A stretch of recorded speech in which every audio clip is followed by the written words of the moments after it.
شبنم aunty نے اپنی تنہائی دور کرنے کے لیے ایک ایسے لڑکے کو پھنسایا جو کہ عمر میں ان سے کافی چھوٹا تھا، مگر وہ لڑکا جب شبنم آنٹی کے وجود کو دیکھتا تو اپنے آپ کو قابو میں نہ رکھ پاتا۔ عمر چھوٹی تھی مگر عشق بہت گہرا تھا۔ رات کے 12 بج چکے تھے، چائے کا کھوکھا ابھی بھی کھلا تھا، ہر طرف گہرا سناٹا چھا چکا تھا، مگر سائم کی چائے کی دکان ابھی بھی کھلی تھی۔ اس دکان کی مدھم سی روشنی جل رہی تھی جو رات کے اندھیرے میں ایک عجیب سا سحر پیدا کر رہی تھی۔ سائم کی عمر 24 سال تھی، جو کہ اپنی دکان پر دل و جان سے محنت کرتا تھا۔ اس کا مضبوط، چوڑا اور کشادہ جسم اس کی پہنی ہوئی ٹی شرٹ میں بہت نمایاں ہو رہا تھا۔ سائم ایک پرکشش لڑکا تھا اور اس وقت وہ اپنی دکان کے کام میں مگن تھا۔ اچانک ہی فضا میں ایک جادوئی خوشبو پھیلی۔ سائم نے سر اٹھا کر دیکھا تو سامنے شبنم آنٹی کھڑی تھی، جو کہ صرف سائم کے لیے آتی تھی۔ سائم کو بھی اس بات کا اندازہ نہیں تھا، لیکن دل ہی دل میں وہ شبنم آنٹی کو کافی پسند کرتا تھا۔ شبنم آنٹی نے نیلے رنگ کی ساڑی پہنی ہوئی تھی۔ جب سائم نے شبنم کو دیکھا تو اس کی نظریں شبنم آنٹی پر جم کر رہ گئیں۔ شبنم آنٹی کا گورا رنگ اور نیلی ساڑی دونوں ہی چاند کی طرح چمک رہی تھی۔ شبنم آنٹی کی سحر انگیز شخصیت نے سائم کے دل کی دھڑکنوں کو تیز کر دیا تھا۔ سائم شبنم آنٹی کو دیکھ کر اپنے ہوش آواز بھول بیٹھا تھا۔ سائم کی نظریں شبنم آنٹی کے چہرے پر رک کر رہ گئی تھیں۔ سائم دل ہی دل میں مسکرا رہا تھا، لیکن شبنم آنٹی کے سامنے اپنی خواہشات کو ظاہر نہیں ہونے دے رہا تھا۔ اس نے شبنم آنٹی سے پوچھا، آئیے بیٹھیے، کیا چاہیے آپ کو؟ جس پر شبنم آنٹی نے جواب دیا، دیکھو میں روز تو آتی ہوں تمہارے پاس، آج کیا چاہیے تمہیں نہیں پتا؟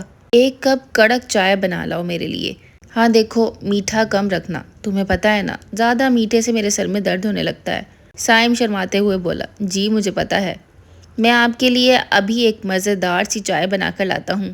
سائم نے شبنم آنٹی کے لیے ایک مزیدار سی چائے بنائی اور ان کے سامنے پیش کی۔ شبنم آنٹی چائے کی چسکیاں لیتے ہوئے سائم کو گھورتی رہیں۔ تھوڑی دیر بعد سائم کو کہا کہ دیکھو دکان پر کوئی نہیں ہے، آ کر میرے پاس بیٹھ جاؤ، کچھ لمحے بات ہی کر لو۔ سائم نے کہا، مجھے یہ سب ٹھیک نہیں لگتا، اگر دکان پر کوئی آ گیا اور کسی نے ہمیں اس طرح دیکھ لیا تو باتیں بنائے گا۔ سائم کو شبنم آنٹی سے بہت شرم آتی تھی۔ شبنم آنٹی مسکرا کر بولی، تم ڈرتے ہو لوگوں سے؟ اس کے بعد شبنم آنٹی نے سائم سے ایک سوال پوچھا، دیکھو لڑکے، اتنا خوبصورت تمہارا جسم ہے، باڈی شاڈی تم نے بنائی ہوئی ہے، کوئی شادی کیوں نہیں کرتے تم؟ جس پہ سائم نے مسکرا کر کہا، آپ جیسی کوئی خوبصورت لڑکی بھی تو ملے نا۔ شبنم آنٹی زور زور سے ہنسنے لگی، میں لڑکی؟ تمہیں میں لڑکی لگتی ہوں؟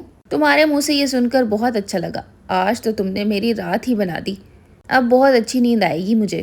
شبنم آنٹی سائم سے کھٹی میٹھی باتیں کرتے ہوئے۔ سائم یہ جانتا تھا کہ شبنم آنٹی گھر میں اکیلی رہتی ہیں، ان کے ہسبینڈ ایک بہت بڑے بزنس مین ہیں اور وہ کام کے سلسلے میں ملک سے باہر ہی رہتے ہیں زیادہ تر۔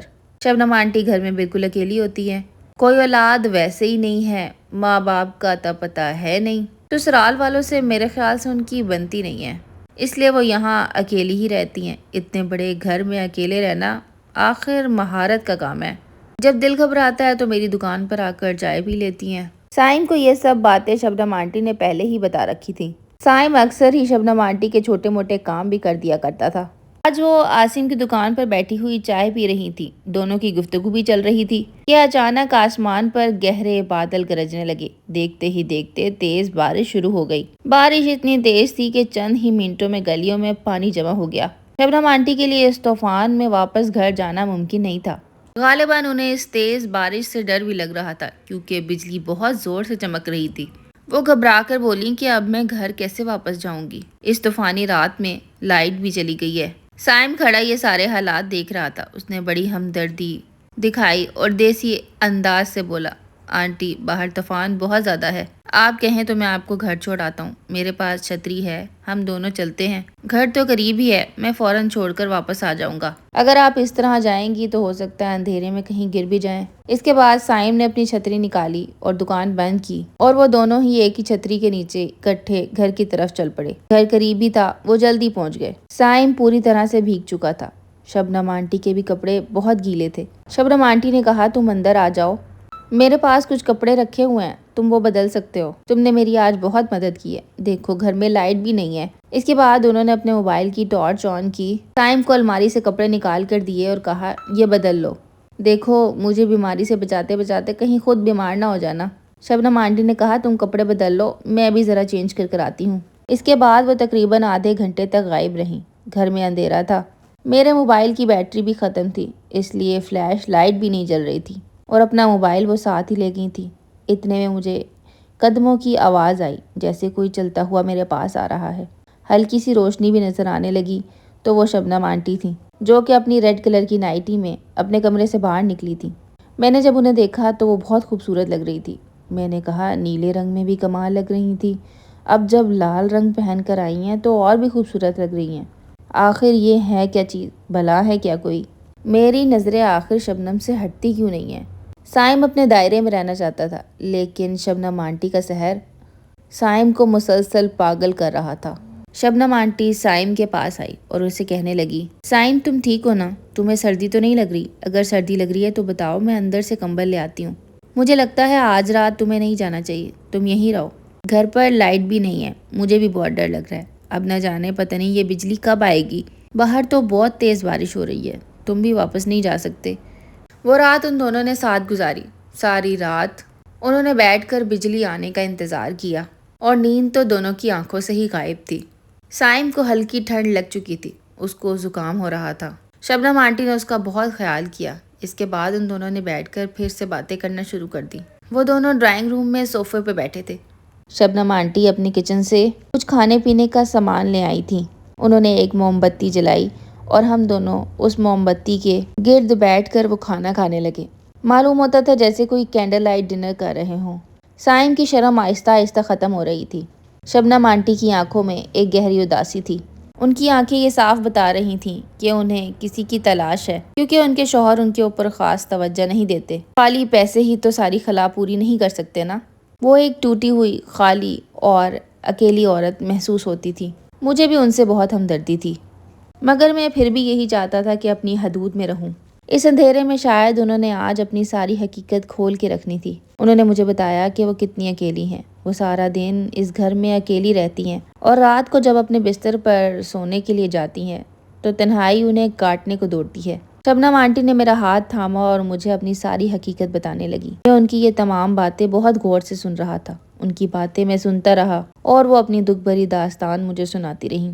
اس کے بعد میں نے انہیں تسلی دی اور اپنے گلے سے لگایا اور انہیں یہ یقین دلایا کہ میں ان کے ساتھ ہوں۔